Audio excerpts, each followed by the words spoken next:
Have you ever loved someone so much that you never imagined they could be the one to destroy you? Dear viewers, imagine raising children with your bare hands, feeding them, teaching them, protecting them, only to one day realize those same hands you once held are the ones trying to end your life. Before we begin, please take a moment to like this video, subscribe to Voices of Reality, and tell us where you're watching from. Tonight's story is one that will test your heart. A story about love, family, greed, and a Thanksgiving that would never be forgotten. Thomas Reed was 62 years old, a retired firefighter from Springfield, Missouri, the kind of man small towns are built upon. He spent over 3 decades running into burning buildings while everyone else ran out. People called him Firehouse Tommy. To his neighbors, he was a hero. To his wife, Marlene, he was the heartbeat of the family. To his 3 children, Adam, Claire, and Joshua, he was just dad. When Thomas retired, his life slowed down for the first time. He spent his mornings tending to the little garden behind the white-painted house on Maple Street. His afternoons sitting on the porch with his old Labrador, Max. His hands were rough, his back ached, but his heart was kind.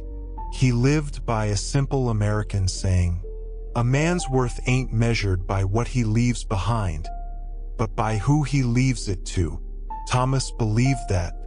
He worked, saved, and dreamed of giving his children a better life.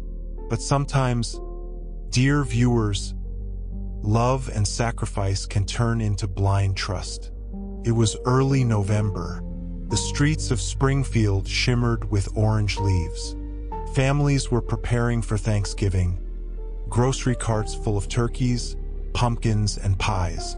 Thomas was no different. He called his kids, told them he wanted the whole family home for Thanksgiving this year.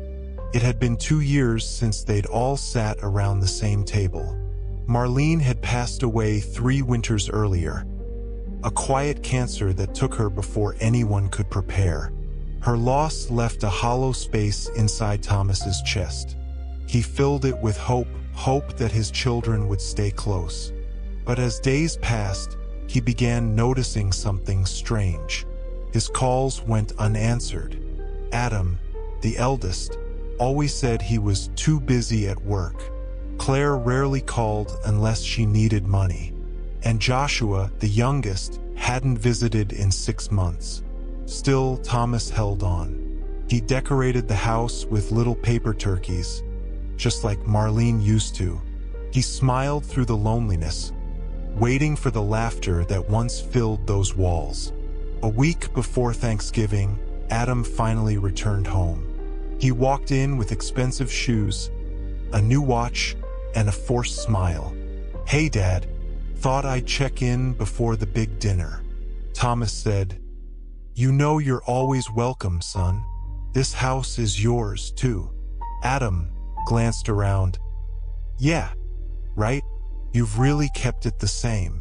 He looked at the framed photos on the wall, his mother smiling, the kids as toddlers, Thomas in uniform.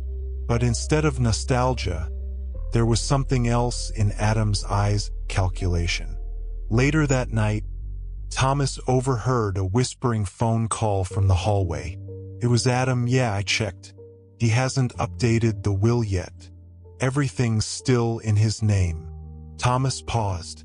His chest tightened. He didn't want to believe what he heard. "Maybe I misunderstood," he told himself. But deep down, dear viewers, he knew something wasn't right. The morning sun painted the kitchen golden. Thomas basted the turkey, humming an old country tune. He looked around, smiling as the house filled with familiar voices. Claire arrived with her husband, laughing loudly. Joshua carried grocery bags inside.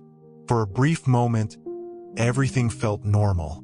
The scent of cinnamon pie, the chatter of the family. It almost felt like old times. But beneath that warmth, tension simmered. Adam kept glancing at the clock. Claire avoided her father's eyes. Joshua fidgeted with his phone, quiet and distant. Dear viewers, sometimes evil doesn't shout. It whispers. It hides behind polite smiles and clinking glasses. Dinner began at sunset. Thomas carved the turkey as he said grace. For family, for love, for the fire that keeps us together. They raised their glasses. But while he ate, a strange taste lingered in the gravy, bitter, metallic. His hands trembled slightly. He brushed it off as exhaustion. 10 minutes later, his vision blurred. The room began to tilt. The laughter around him warped into echoes. He dropped his fork. Thomas said, faintly, "What's happening?" Claire, pretending to panic, "Dad, are you okay?" But when his eyes met Adam's, he saw no fear, only cold silence. Thomas collapsed onto the floor. The last thing he remembered was the flickering light above the dining table, and his children standing over him. Darkness, then a faint beeping sound. Thomas woke up 3 days later in a hospital bed. For tubes ran through his arm. A nurse smiled gently. "Mr. Reed, you're a lucky man. Someone called 911 just in time." He tried to speak, but his throat burned. "My kids, where are they?" The nurse spoke. "They've been coming and going. Rest now, okay?" But deep down he felt it. Something was wrong. Police officers visited that evening. They asked questions about what he ate, what medications he took, and whether he had any enemies. Enemies? He thought of his years fighting fires, the people he helped. No, his only enemies were the ones sitting at his own dinner table. Toxicology reports confirmed what Thomas feared. He had been poisoned. The turkey gravy contained traces of crushed sleeping pills mixed with antifreeze, a deadly combination. The police investigation shook the quiet neighborhood. Detectives questioned everyone in the family. Adam claimed ignorance. Claire cried. Joshua refused to speak. But soon the truth began to unravel. A neighbor, Mrs. Ellen Brooks, reported hearing the children arguing outside 2 nights before Thanksgiving. "I heard them talking about money. Something about Dad signing the papers before Christmas. It didn't sound right." Investigators dug deeper, discovering that Adam was in massive debt, Claire was facing foreclosure, and Joshua had a gambling problem. And all 3 stood to inherit nearly $850,000 once their father passed. Dear viewers, greed can turn love into a weapon.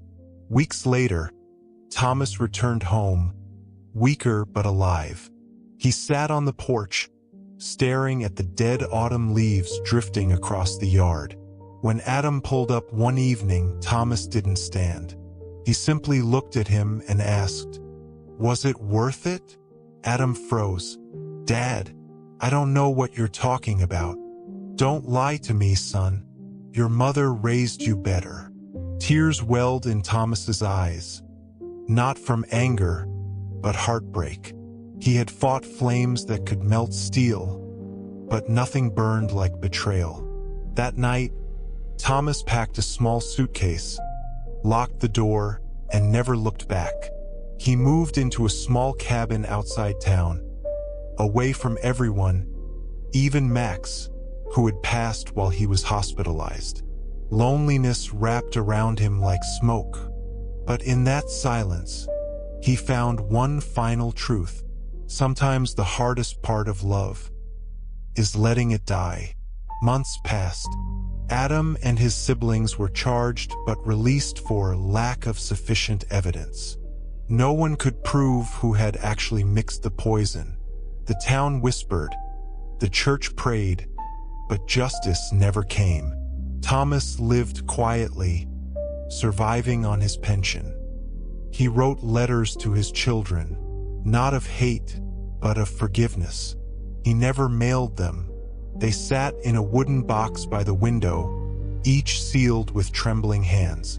One winter morning, a neighbor found him sitting in his rocking chair.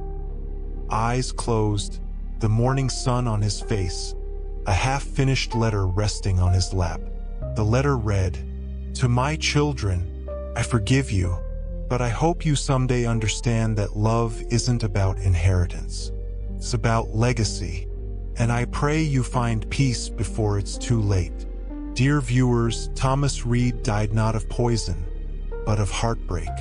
At his funeral, the church was nearly empty.